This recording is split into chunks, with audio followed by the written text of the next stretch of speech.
Boromir stands alone. This last glorious outpost of the Gondorian kingdom is under siege by a force of evil. Legions of Uruk-hai orcs and men from the east. They look to rid these lands of the Gondorians once and for all. Hey, how's it going, everybody? Welcome back to the channel and welcome back to some more Dawnless Days. We are diving back in with the epic Lord of the Rings mod for Total War Attila, and today we're all going in with an epic 3 vs 2. So we've got two defenders, Gondor and Umber, are going to be trying to hold this outpost, and they are going up against a force of 3. So there are 3 players on the attacking side, so the defenders are outnumbered, outmatched. However, they have the kind of will of the defense. I also actually don't know what faction this is as well. I think it's like an evil, like Western man, like a Dunland style faction. I think it's part of the Last Breath mod, but it's been a little while since I've dived in and kind of covered a lot of these new factions. So again, I am a little bit behind on that. This is also being played on the newest update of the Dawnless Days. They recently dropped a new one, adding in new maps, new heroes, as well as wargs. So wargs are part of the Isengard roster now, which is pretty cool to see, because that was always something that really did kind of like struggled with, was like these cavalry fights, especially when their main opponent is going to be Rohan. That's going to be a pretty bad day for them. But with the new update, that's going to allow them to basically go toe-to-toe with the enemy and kind of bring them down to size. So if you want to maybe see another battle with the Isengard War Riders, let me know down below in the comments, as I would love to go ahead and dive in with another new battle. But let's dive in and with this battle right now and see exactly how the Gondorians are planning to defend this. As you guys can see, the Gondorians are actually completely giving up this outer wall. They are not planning on defending this at all. They're going to give that up and kind of look to defend these inner layers, utilize the streets as best as they can, use their cavalry. They obviously have Knights of the Silver Swan out on here, their archers to hit the enemy as best as they can. Some of the archers from the Blackhaven marksmen are already picking off a few of the soldiers as they push up right here, doing a pretty decent job of pinning down these evil men. And if we actually go and expand this, it'd be interesting to see. So yeah, these are actually pretty heavily armored infantry. You can see they have 65 armor, very good morale, and actually 58 melee defense on these bad boys. That's Boromir. For some reason it jumped to Boromir. Don't know why that happened. But yeah, 47 melee defense is still very, very decent for a unit of melee infantry. So right now, we're just going to be getting a lot of forces pushing in. The cavalry is ready to go in. We also have the sappers blow a big old hole in the wall. It's going to allow the attacking army to then all of a sudden get their forces in here. A lot of Eastling heavy infantry.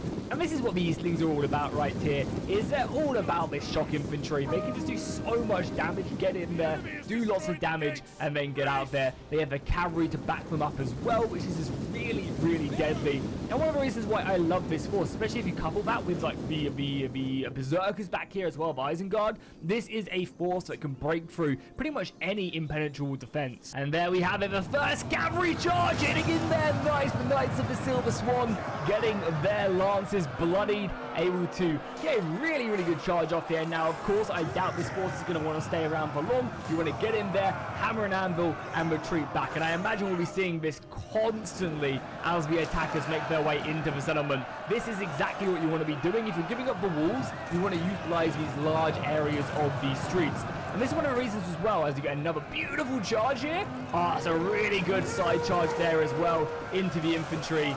Hit by the archers, and then boom! Following up as well with another unit. They need to be careful now not to get stuck as more of the retainers come flying into the side. As the Knights of the Silver Swan pull out of this, they're going to be getting hit pretty heavily by the infantry. But again, they're heavily armored enough to actually be able to withstand this. And I think we just had, some more towers collapsing as well. Oh, and we're getting some Knights of the Silver Swan actually coming outside of the settlement as well. Again, looking to put down the harassment. So it's really important now that the attacking forces get as many soldiers inside of the settlement as possible, especially whilst this is going on. You don't really want to leave your forces segregated like this, because as you can see, that's when the cavalry is really strong, when they can go ahead and utilize this.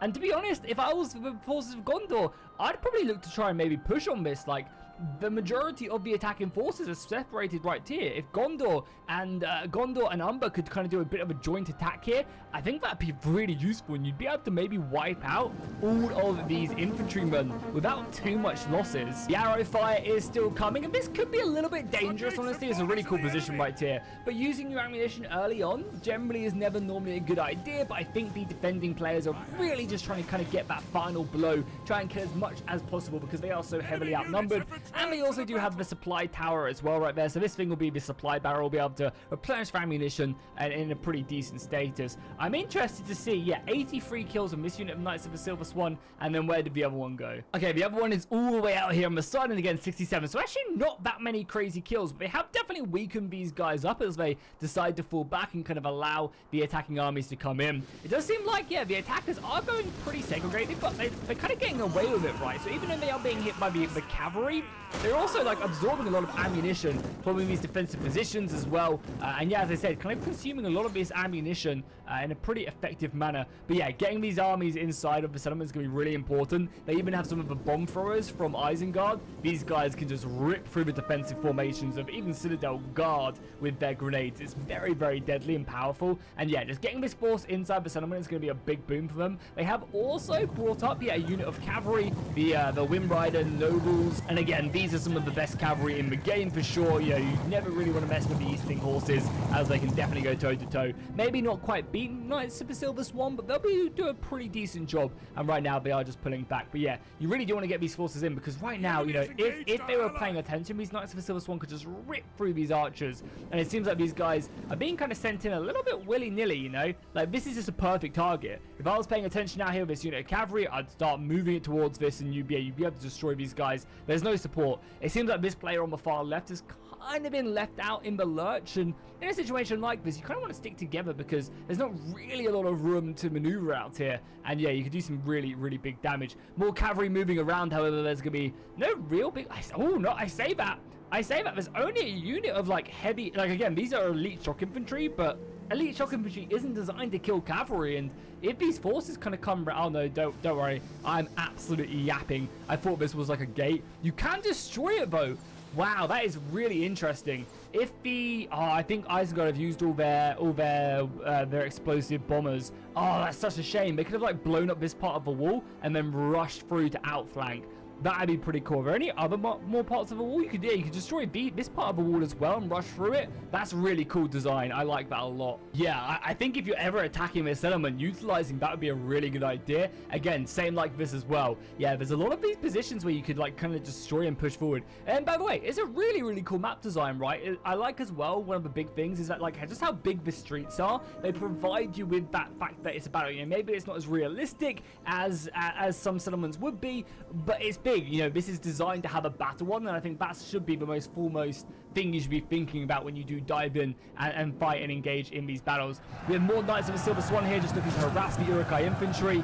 And they're trading pretty well, to be honest. 170 kills, 68. These towers are now also firing in. And yeah, they're actually doing so much damage here. We need to get some pikemen up here or something to push up. Or realistically, they need to go and just engage these front lines. Because once they do that, the cavalry, they then have no maneuverability. If you engage all along the front like we're doing right here, it basically means that cavalry can now no longer do them frontal charges. Can actually go through their own units. And then that just doesn't work anymore. And you can see again, it is pretty dark. Hopefully you guys can still see that. Good old artillery lighting. Even with the improvements the Dawn of Day guys have done from certain angles, yeah, it does look very rough. There you go. You guys can see all the fighting along that line. I'm excited to see these forces really push up. I think we're going to get a real big last stand, and then go more shock infantry. And this is a really nice move here, using to focus down this shock infantry into the Gondor swords. Like, these guys are going to get cut to pieces. They don't have the melee attack or melee defense to withstand this. And yeah, these berserkers will be able to do a lot. They have basically infinite morale and just massive melee damage. That melee damage is what's going to be able to just kind of do that killing below on the enemy infantry. Again, they're pretty vulnerable. If there's some archers getting here and other things like that, yeah, it's going to be pretty dangerous, but I think for the most part, they're going to be fine. We're also bringing up their own archers as well. These are some pretty decent bowmen, so yeah, actually these are elite bowmen who can also get stuck in melee. They're basically an infantry unit with bows. Expensive, but still very good nonetheless. What I think at this point in the battle, what something is really important is not to let any single one of these attacks go without being answered.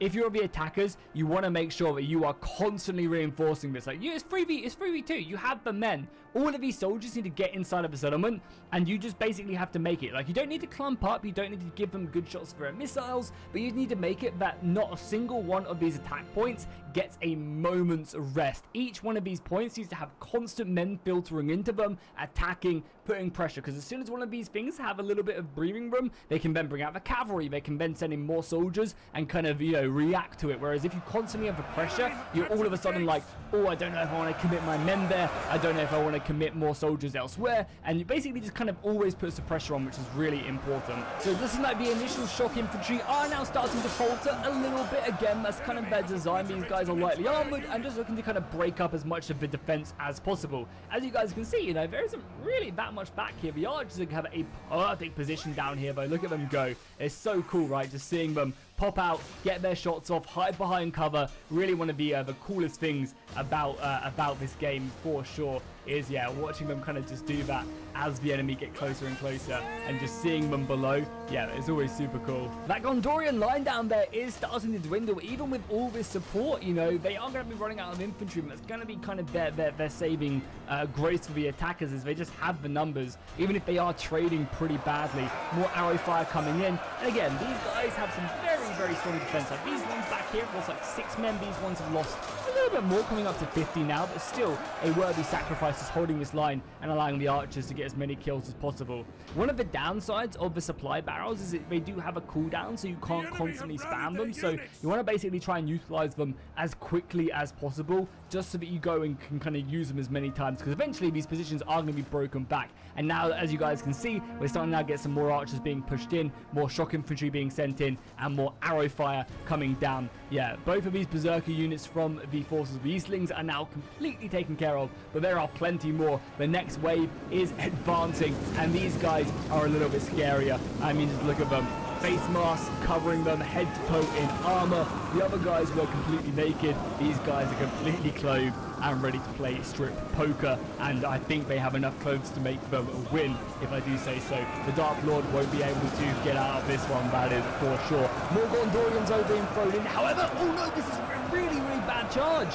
This is a really bad charge. If they can get some soldiers around here, they can basically outflank them. These Gondorians have just kind of gone a little bit too far. And that also now opens up this gap as well. There's a gap here if they're smart about it. And that's like amazing for shock infantry. If you get shock infantry in the side now, yeah, this is not good. Because all of a sudden they lose their shield bonus, they lose all the extra armor they have from being frontally positioned. Shock infantry can just now start cutting away at them.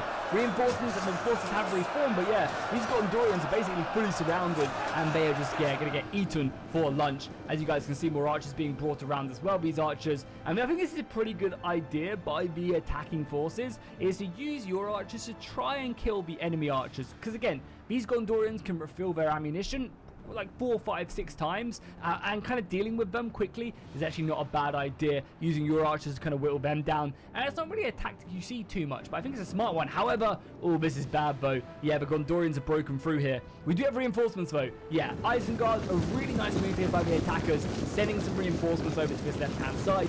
I was always thinking that this would be the side that broke if it's going to break, because of that bad cavalry engagement that they took. And yeah, the fact that Isengard are reinforcing this is pretty smart. Definitely respectable. They could have maybe have tried to kind of get some soldiers around here when they pushed, but that's fine. And the White Hand Stormers will come up and basically be able to hold this down. 3 units of them, a super expensive Urukai unit, and as you guys can see, you know, there's a reason for that. These guys are heavily armored, huge shields, can basically play very defensive. And I think that's a really smart move. Kind of let this kind of section be completely defensive, and then force attacks elsewhere.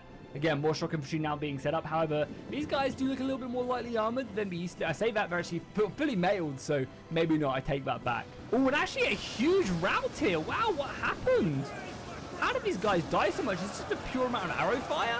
I think it is. I think there was just so much arrow fire there that it just actually broke them. I can't believe that, though. But it does make sense. They have, what, 1, 2, 3, 4, 5, 6 units of archers all firing down here on shock infantry. And I guess it did just take its toll. Granted, they've taken their pound of flesh. These units are down to, what, 36. This one's down to, what, 50. This one's down to 44. Like, all of these units are pretty close to breaking. And they just kind of need more men here. But they are starting to run out a little bit, you know. But the numbers are dropping. We do have on the battlefield this day 13,000 soldiers. So this isn't exactly a small battle to say the least. And it's going to be a pretty good one as more forces get thrown up again. Just trying to exhaust the defenders if they can is also not a bad strategy. And there are some very good units back here. So yeah, Boromir's unit that he gets in his special unit is the Auxilia of Veterans. And these are basically Citadel Guard, but a more aggressive one. Obviously, Citadel Guard are spear and shield infantry, whereas Boromir's version of it is basically an elite unit of Citadel Guard, but with the attacking power of like a shock infantry. 49 melee attack, plus the 36 melee defense. These guys are deadly, and obviously they have, insane morale. They have 65 armor, which is the same as Fountain Guard. Yeah, it's some really scary stuff. And this is actually going to be one of the downsides of the attackers, if they're not careful, is they still have to deal with, like, the Citadel Guard and other scary units. So they have to be a little bit cautious not to overextend here. Oh, we are getting a nice push here by the cavalry, making their way through, able to then engage the Knights of the Silver Swan, who already have almost 200 kills. And this could be dangerous, though. The arrow fire immediately turning on these Wind Rider nobles, and they are being cut to pieces. Their retreat route is being completely cut off, and I think we're going to lose this very expensive unit just like that without too much damage coming in. Granted, they've been able to trade with the Knights of the Silver Swan, but boom, they break. Just a little bit too ballsy, I think. Arrow fire on this side, looking to pin off any of the infantry. And again, the defenders are definitely running out of men. That is for sure. But the attackers aren't doing a bad job whatsoever. And I think a little bit of an overextension here. They're going to get hit right in the side by shock infantry. The Knights of the Silver Swan still going to be able to kind of push through here and run after these archers. But you're basically sending these guys to die right there. However, you're also getting these guys to turn their backs. And that means the archers can keep on firing. The supply barrels are still supplying the archers very effectively. And there we go. Another beautiful charge right there. Right into the Pelagian Marines. And this is something you want to be a little bit careful of, because the Pelagian Marines do have them javelins, and we're going to be seeing a volley or two, and that's where they're really trying to hold them for the javelins or the pikemen, which I think is always a good idea. Now here we go, the javelins going on. I mean, dealing with some shock infantry is never a bad idea. They do okay. Maybe saving them for the pikemen would have been a little bit better, but still, whittling down kind of like that Halo-esque shield, the HP system is pretty decent. And there you go, another good charge right there, and they're going to be able to clear off this infantry very effectively. And keep in mind, they still have the White Hand Grenadiers, so if they can deal with the enemy archers, they're going to basically deal with Boromir and the Knights of the Silver Swan, the Fountain Guard, and anything Umber can have to offer. More infantry now being thrown up, and this is actually a really cool faction. Yeah, let me know in the comments what this faction is. Is it like a Bruland style faction? Is it more of like an Easterling? It looks very kind of more like off into the west, right? Like an Armor-esque territory. Yeah, let me know in the comments, because as I said, I'd be very interested to see. And we are running out of ammunition on a few of these units. I don't know if it can oh yes, okay, cool. So this supply barrel has basically been used up. It has 2 more attempts. And I think this one, yeah, this one's still fine. Okay, so they haven't actually used that much. This one is still fine as well. So they still have plenty of ammunition left if they need to use it. I think they will, for sure.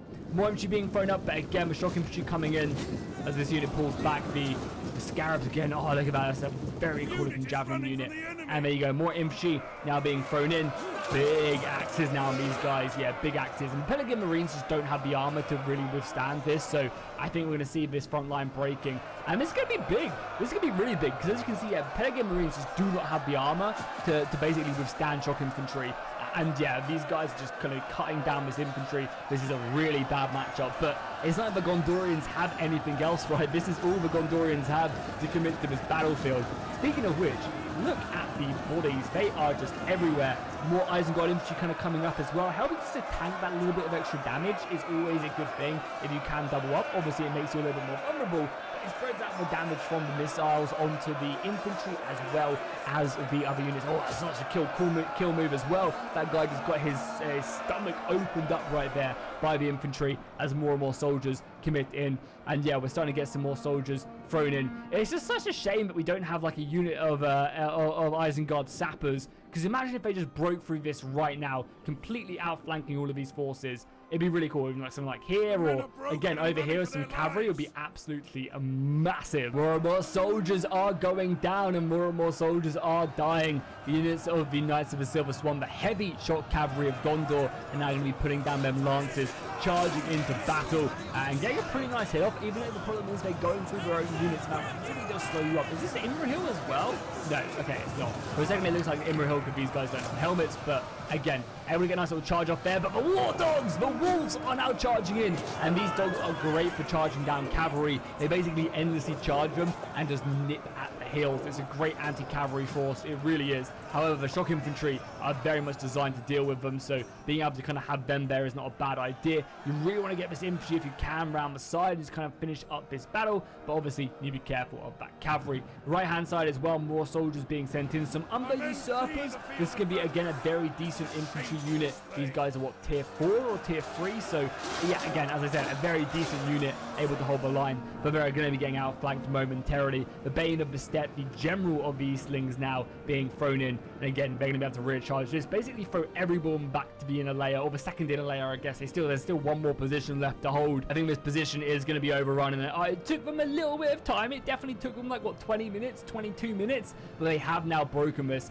and if I was this cavalry, I think I'd be looking just to clear up these guys. You're not going to be able to break into this. Spears are going to cover you, and you're just going to take more missiles, so I'd turn around, rear charge into these Umber usurpers. That'd rout them. However, no, they're looking to get up here. It's going to be a dangerous charge. Nice, yeah, oh my god, I mean, they broke through, but at what cost? This cavalry, I mean, I guess it wasn't a bad charge, able to take down some Citadel guard, which is going to be impenetrable, but they did end up losing 15, 16, yeah, 16 cavalry.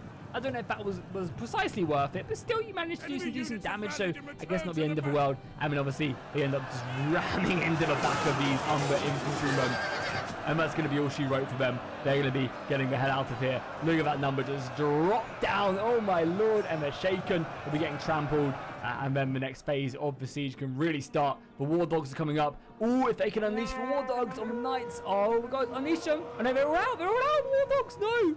Oh, no, these Pack Masters are about to be absolutely tread underfoot. They're running now, but there is no way to run. The silver glimmers in the sun, and then, yeah, look at that. Completely surrounded. These Urukai crossbowmen are going to maybe get a volley off. They need to pull back as well, really. Yeah, the Knights of the Silver Swan having a field day there, running through. More infantry now being sent up. Berserkers aren't really a match, but the good thing is here that at least the crossbows are going to be able to turn around and get some volleys off on the Knights of the Silver Swan. And once the Knights of the Silver Swan stop their charge and get kind of stuck in here, the Berserkers are going to rip through that armor like butter. They really are, especially as they pull out. The fact that the Berserkers weren't a unit to hold that is really nice. But to be fair, the Knights of Silver Swan can turn around now, get that charge off and get into these guys. Crossbows are going to warm them off though, which is not too bad.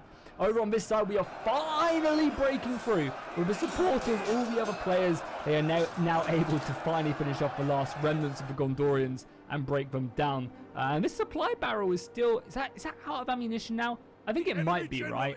Yeah, I think it might be. Unfortunately, though, the Bane of the Steppe is now dead. He has been slain on the battlefield. A little bit too close to the sun there, I think. A little bit too close to the sun. So let's take a little glimpse of the battlefield now. So the defenders have 2,000 men. The attackers have 3,000, which doesn't sound great considering they started with a 3,000 man advantage. But of course, keep in mind, a lot of the units that are left remaining are going to be the elite ones. They have like the White Hand Sappers you can kill. Sorry, the White Hand Grenadiers you can kill. Thousands of soldiers if they get a good position. They have pikemen that can rip through the enemy units. You know, they have the Urukai general right here is Uglug right there. Can I see him? Can I get a nice little glimpse at Uglug? Yeah, there he is right there. Beautiful stuff. I love all the new general faces and everything like that. And the defenders, you know, are running a little bit low. Granted, they still have some good men, but they're running low on ammunition. They have a couple units of Fountain Guard here and there. They have some of these Asgar right there again, the golden armor. Very elite men of Umber.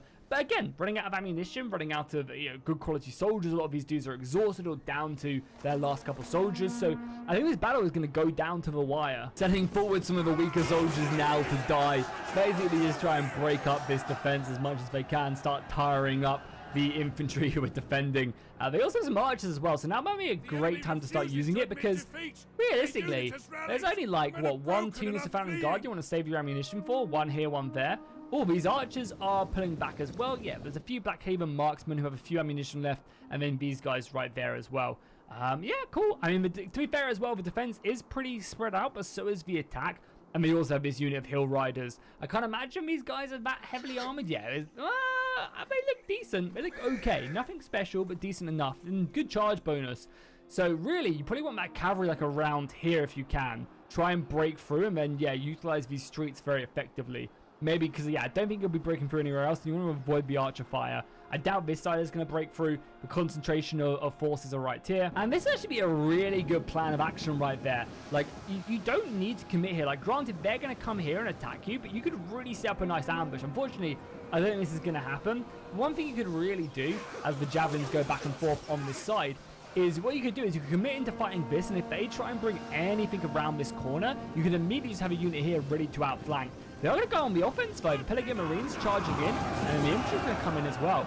This is a little bit ballsy, you know. There are some decent units back here, a lot of missiles. The White Hand Grenadiers are coming up as well, and a lot of this arrow fire is going to find its mark. They're currently trying to focus down these Citadel Guard.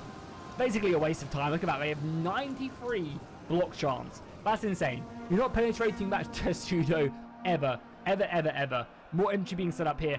I feel like this is kind of a waste though. Like, you don't need to spread out your units like this. One thing you could really try and focus in on is just like attack the main section and just have infantry here and here and ready to attack. Like, if they attempt to try and outflank you, you can immediately just countercharge of infantry. So I think they're being a little bit ballsy, and they could really just try and focus on like smashing through one position and just have units like ready to go when they need to. This is very cocky though here by the defenders. I don't know if they have the men to stop this realistically, especially on a side where they do have like so many soldiers here. Like, if we take a look at it, like a lot of the pikemen are all here. And how's the ammunition looking? The ammunition is not looking good, so these pikemen are going to be really, really deadly. The war dogs being sent off as well. I don't know how well the war dogs are going to do here against this unit. I guess we'll have to see. They're at 92. Let's see what they end up on. Obviously, they're also fighting berserkers, but they should do okay, I guess. Crossbows are also being brought up. They're going to be able to get some nice little side shots in. And yeah, I would say the War Dogs are actually doing a very good job. I think there's berserkers in there, but I think the War Dogs are the one ripping through this armor. Nice. Them Hounds of Evil able to get some serious damage in. But yeah, this section's a little bit scary. And yeah, not looking too good. The Packmaster's being brought up as well. Yeah, I think maybe it's time to bring up Uglug and start chopping through this, because you also really would love to get a little outflank right here. Maybe get some soldiers in the side there. Would be very nice indeed. You basically just need one of these positions to break. And granted, his left-hand side is looking a bit rough as well. If you can break through these Umber Usurpers who do not have great morale, then all of a sudden you rip through this line. You can then send your soldiers off to the right. However, we are getting some pretty good soldiers. Oh, massive explosion right there. That's going to kill a lot of enemy soldiers. A lot of the allied soldiers are all going to go down from that explosion until, yeah, look at that. They lost all of these guys right here. That's going to open up the defense pretty heavily right there. And these berserkers are able to get some more shots off. The crossbows are now firing in. Do we have the bomb throwers up yet? No, the bomb throwers are still staying a bit further back. Panzer Power Bar is edging towards even though there's only a 400-man difference. And everyone is committing everything they have now to this fight. Boromir is still defending the inner citadel with everything he's got. I think this section is going to be the one that's going to break though. More reinforcements are now being sent in. But again, they're wounded. They're weak. You basically need the White Hand Grenadiers to come up now. There's basically nothing to shoot them, and you want to try and just make this breach. This entire position has now gone down, and there are plenty of ammunition left for the attacking forces. Look at that crossbow unit with all its ammunition left. The archers able to fire in, and as you guys can see, they're now allying their forces off in the center. Really nice move here, able to shoot these guys in the back. That's going to allow the berserkers to break through. Oh man, if only these White Hand Stormers made that. Sorry, the White Hand Grenadiers. I don't know why I keep messing that up so much. If they could make their way around him, they could just open up this entire section, and that's GG. We have some cavalry coming in as well. It does seem like these Blackhaven marksmen have gone a little bit too deep, and the cavalry is going to immediately dive in on them. And there's nothing to counter this. This cavalry is going to be able to absolutely just move in and clean up the Blackhaven marksmen. Look at that number drop down. It was a 90 a second ago. Now it's a 71. Now it's a 69. Come on, 69. Yay! We had it. We hit it, boys. We did it. We can go home now. No need to watch the rest of the replay.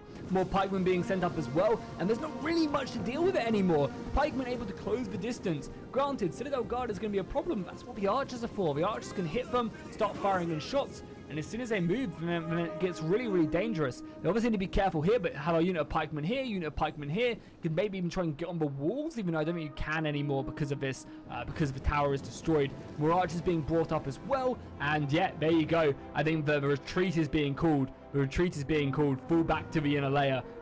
But then again, if you fall back, then all of a sudden you leave this position completely overwhelmed. The Fountain Guard now getting stuck in, but I think it's maybe a little bit too late as more of the evil reinforcements arrive, and they have all the grenadiers still, the crossbows. Yeah, this is looking very bleak. Boromir has now been advanced up to the next layer, and I think he's going to have to get that sword out. As I mentioned, this is one of the downsides of using that ammunition a bit earlier. Obviously, you get the kills and kind of make the defense a little bit softer, but now you have nothing to deal with. These expensive units of pikemen are just so brutal and able to kind of keep the enemy at bay, and there's nothing you can really do about it unless you have your own pikemen or other units. This cavalry, for example, can now really start to run amok if it wants to. I mean, ideally, you want to get around the back here. You can charge it right like this. There is nothing stopping you from taking this unit of cavalry, bringing it around, and hitting right into the back of the Fountain Guard and opening up this entire flank. It does seem like we are completely falling back now.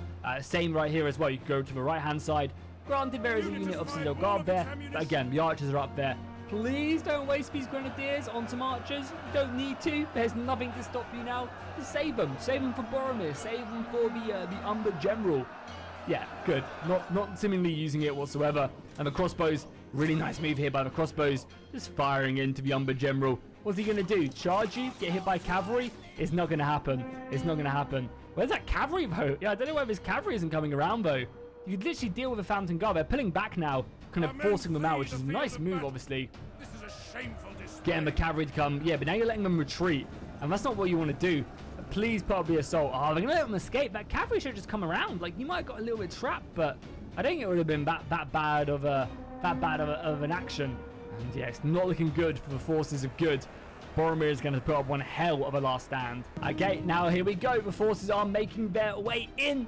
Again, remember, we have them right-hand stormers. This cavalry is going to be very useful on another unit. Crossbows has been caught. That's so bad. You can see so many Uruk heads rolling.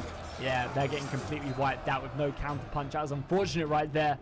If this battle is lost and the defenders hold the line here, it has definitely been a battle that the attackers unfortunately gave away. They have all the tools to win this battle. Like right now, yeah, boom, that's what I'm talking about. And Citadel Guard as well. The Grenadiers coming in. There's actually barely any ammunition as well. Granted, they didn't kill too many. But yeah, the Citadel Guard are now getting hit by pikemen. And we want to see some more volleys, right? We want to see some more, more Napatoons being thrown. Because even if it doesn't, again, get the kills, it does start whittling down that armor. It does start whittling down and start doing some HP damage to them, which is obviously so goddamn nice. And as I said, barely any ammunition has been used by these guys at all. They need to be careful not to get caught. Oh no, I can see it happening. Oh, okay, that broke up the attack. That broke up the attack. Yeah, you need archers to deal with these guys, and just cannot let them get in on this unit. This is your way to victory right here. You cannot let them go down. Luckily, the pikemen were able to catch them. I think it's a real shame, though, this unit of Fountain Guard. Like, imagine, this unit of Fountain Guard should be dead, right? Like, cavalry should have come around, hit them from the back, routed them, and that should be GG. But with that unit of Fountain Guard, there's a little bit more hope, honestly. There really is. Ugg is now making his way up, though, reinforcing this line, leading from the front like the glorious Uruk-hai he is. I can't quite see him, but he is in here, and he is fighting. And this could be kind of bad for the left-hand side. There's some shock infantry that could make their way around, but no, I take that back. There's some archers right here. They'll be able to pin these guys down. The shock infantry, there's barely any of them left. They're going to get charged down. If they can get a charge in, that's going to be really good, but you just saw how many of them dropped. Can you get another volley off? One more volley? One more volley, fire, fire, fire! Oh, they did as well. I think that's going to break it up. I don't think there's enough here. Like, they'll still kill a handful of these guys, but yeah, not enough, unfortunately. They can pull out. Even throwing in the Packmasters. I mean, this cavalry really as well should be making their way around here. There's nothing stopping this cavalry from coming around, recharging these guys. There's also some really cool, like these units with double blades as well. A very, very cool unit right there. And they're fighting right-hand stormers, who are a very good defensive unit. Going to be able to hold, pin down that faction pretty nicely. Don't really know why this cavalry is not being used more. Boromir has now been committed as well. Can we see him? Is he in here somewhere? Yeah, cowering at the back because he knows all hope is lost. I mean, there's still 9 minutes left in this battle. I will cut out any boring bits, but I mean, it's seeming pretty good right now. Right-hand Grenadiers making their way in now. Able to be able to get some javelin throws off. Yeah, Boromir might be burnt alive. Can we see these throws? Yeah, there you go. Oh, a lot of friendly fire damage. That's not good. That's actually going to break the unit of pikemen. Man, imagine if that's what loses them in battle is their own unit of grenadiers. That'd be so bad. But now they're getting some really good volleys off, and they're going to be able to kill the Fountain Guard and everything else. You just really need this cavalry to do something. Come on, no. No, don't do it. Good. For a second, I thought we were about to charge into a pikeman. All this cavalry has to do is come around. There is so many ways for them to go. Oh my god, they are losing, bro. That unit of pikemen is now broken. More infantry now being thrown up. Just don't commit this unit. Let the pikes do their thing. The pikes are kind of being a bit surrounded as well. If they lose this battle, I don't know. There's no way they should lose this, but I'm kind of starting to debate it now. You know, like the Founding Guard are starting to hold the lines. Like, I imagine this is going to end up breaking. You know, these are White-Hand Stormers, but they're not elite. They just need to use this cavalry. Like, get this cavalry, free up this unit, bring it around, hit these guys, deal with them, come round, deal with the Fountain Guard. That cavalry should be able to solo this battle. Uglug is now fully committed, so that, again, that's a pretty decent unit. 59 melee defense. Very nice indeed. You're killing your own units though with these grenadiers. Like, you are killing Fountain Guard and other units, but you need to be careful because if this unit breaks, this unit Citadel Guard comes flying into the back, surrounds the general. There's a unit of crossbows. No, there's no way. The fact that this has it in the end, there's no way the defenders lose. The attackers lose. There is no way. This cavalry does need to step it up though, and kind of finish this one off. There you go, boom. There you go. Here we go. I think we'll start seeing the rest of the battle really just tidy up now. They're doing a great job though. Like, they made me doubt. They made me doubt. But seeing that unit of crossbows, seeing the fact that these grenadiers are still here, I say that though, I can see them grenadiers doing so much friendly fire. They're gonna break, and Uglug's gonna die. They're gonna charge down. We're gonna catch the grenadiers. We're gonna catch crossbows, and it's gonna be GG. I really hope that's not the case. Yeah, the cavalry. Come on, the cavalry, just come over here. Cavalry, just come around here. The Fountain Guard aren't even positioned. Yeah, hit them. Now the cavalry comes. Perfect. Now the cavalry comes. Yeah, and then gets his way over here, kills Boromir. Fountain Guard are having to pull out now. Micro the cavalry, and yeah, it's GG. The infantry is now being taken care of. Now you've just trapped yourself, so these Fountain Guard could come up here, but I guess they just don't have the men. And they, I say that, they just broken more soldiers now. Enemy units This is going to be a close one, you know. I don't know why, I don't know what this cavalry is doing. They're lost. The defenders are going to win this battle. I can't believe the attackers lost this. I cannot believe that. That is insane. They fumbled the biggest bag. This cavalry, what is it doing? Why is it here? Oh, I actually can't believe that. How did they lose that? Oh my lord. I mean, again, shout out to the defenders. They held the line until the very last. And this just goes to show you should never give up. But that was really a gift. Yeah, I mean, they get a good charge off though. And they are going to kill the Fountain Guard, so maybe there's still hope. This cavalry could probably solo everything. Our men flee the field of battle. There is still hope. This is a There is still hope. I don't know why they're capturing. There's not though. They can literally just go sit on that capture point and run out the time. Yeah, it's over. It's just so over. I mean, this cavalry should be able to kill everything. Because granted, this unit is stuck up here. This cavalry just needs to charge and rout. Yeah, go, go, go. You're going to be able to kill that. Nice, nice, nice. The men are broken. And then, what's the morale like? Yeah, morale's okay. I think, yeah, okay. Okay. Whoa, they've got this now. There's no way, right? There's no way. That cavalry should rout everything. Yeah? That cavalry is going to rout everything. Yeah? Yeah. Oh, my lord. Oh, that battle, man, was far too close. That cavalry should have ended it like an hour ago.